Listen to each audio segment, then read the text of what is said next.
Assalamu alaikum туғандар. Мына біздің подъезде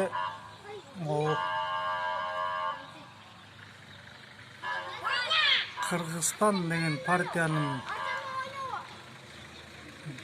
календарын чаптап қойып тұр.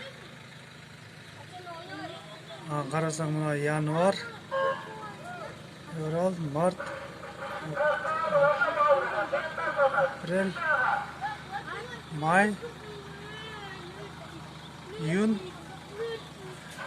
июль, август, сентябрь, октябрь, ноябрь, декабрь дейді.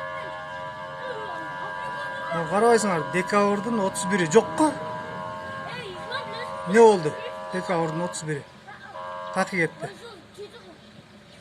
Dekabr'ın kalenderi 30'ga çeyini olup kaldı. Bu yıl ne? 30'unda жаңы жыл тошобуз бу. 30 dekabr жаңы жыл экен да, значит, bu yıl.